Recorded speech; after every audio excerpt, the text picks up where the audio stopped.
Eh bien, salut à tous les amis, c'est Versatile, j'espère que vous allez bien. Moi ça va super, aujourd'hui on se retrouve pour une toute nouvelle vidéo actualité comme d'habitude. Ça fait plaisir, alors aujourd'hui on va parler un petit peu beaucoup Mercato, parce qu'il y a quand même pas mal encore d'infos.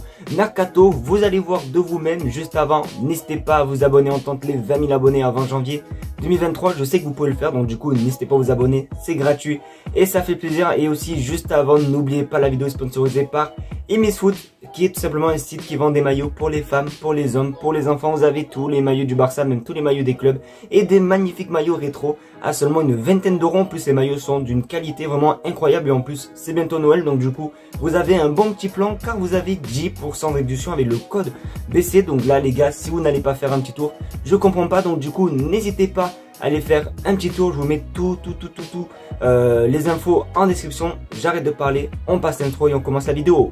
Boum.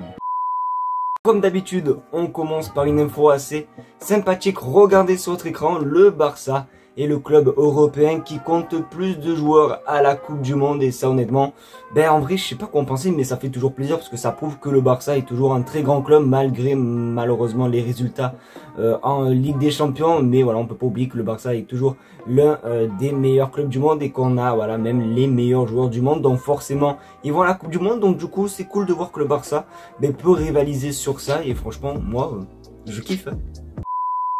Là les amis, c'est un petit peu comme hier. Hier on avait parlé d'une info un petit peu par rapport à une image et tout, par rapport à Lewandowski. Et après on avait enchaîné avec du Mercato. Là les amis, ça va être pareil aujourd'hui parce que comme je vous ai dit, il y a beaucoup d'infos Mercato et c'est vraiment très bizarre en période de Coupe du Monde en plus. Donc du coup, voici l'info, regardez tout simplement sur votre écran. Le FC Barcelone et l'Atlético Madrid s'intéressent à Fabinho. Liverpool pourrait accepter une offre d'environ 50 millions de livres sterling, ce qui fait 57 millions d'euros. Donc honnêtement, hier on avait parlé, il me semble, de Gundogan, de aussi Douglas Luiz, mais là honnêtement Fabinho aussi c'était plutôt pas mal. En fait il y a trop, vraiment il y a trop de choix. Donc du coup les gars, ce que je vais faire, c'est que je vais mettre un post, du moins un sondage dans l'onglet communauté. N'hésitez pas à voter parce que moi perso je sais pas du tout qui choisir entre Gundogan, Bernardo Silva, Douglas Luiz et maintenant Fabinho. Donc je sais pas du tout qui choisir. Donc les gars, je vous ai mis un petit lien, du moins je vous ai mis un petit sondage, donc n'hésitez pas à répondre dans l'espace communauté parce que là les gars, je sais pas lequel choisir.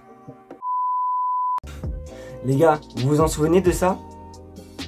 Bon, pour vous, peut-être que vous n'avez pas trop la mémoire. Oui, c'est Londres, en gros la ville de Chelsea avec de la neige. Vous vous en souvenez de la clim cet été entre Jules Koundé et Ousmane Dembélé? Il faut savoir que, regardez sur votre écran, Chelsea a fait à nouveau attention à l'avenir d'Ousmane Dembélé. Sa bonne condition physique le rend à nouveau attractif sur le marché grâce à sa clause de 50 millions d'euros. Donc c'est vrai que sa clause libératoire est de 50 millions d'euros seulement. Pour ce qu'il fait, c'est pas du tout cher, sachant que le Barça ils l'ont payé plus de 100 millions il y a quelques saisons. Donc le Barça va falloir vite le renouveler parce que il va vite partir. Franchement je le sens, je sais très bien.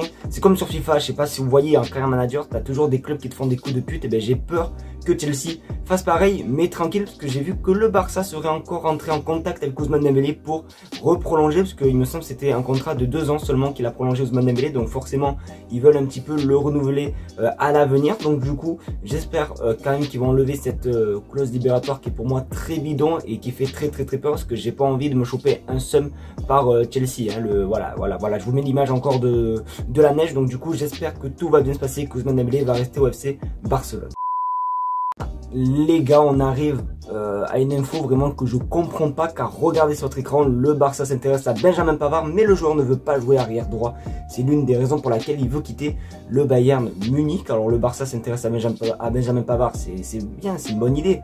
Mais sauf que Benjamin Pavard, il doit être défenseur droit, parce que je vois pas pourquoi le Barça va recruter Benjamin Pavard si c'est pour le jouer en centrale. On a déjà Jules Koundé, on a déjà Araujo et on a aussi Eric Garcia. Donc pourquoi le faire venir en centrale? Après peut-être mettre Jules Koundé à droite peut-être, mais bon, voilà quoi. Moi je préfère avoir un vrai latéral droit de métier.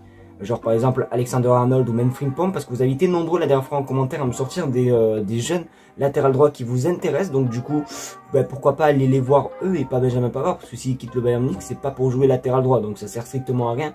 Nous on a besoin d'un latéral droit parce qu'on peut pas faire une saison encore avec Hector Bellerin, avec tout le respect que j'ai pour lui, mais voilà quoi. Donc ça se complique un petit peu. Vous les gars, n'hésitez pas à me dire ce que vous en pensez en fait. Est-ce que pour vous Benjamin Pavard, est-ce que c'est une bonne pioche pour le Barça, oui ou non? Voilà, dites-moi tout dans les commentaires. Comme d'habitude, je lirai tout et je vous répondrai.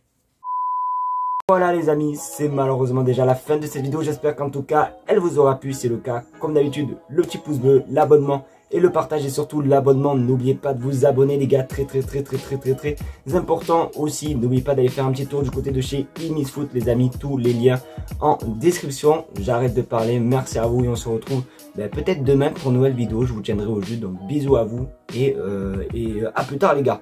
Tchuss.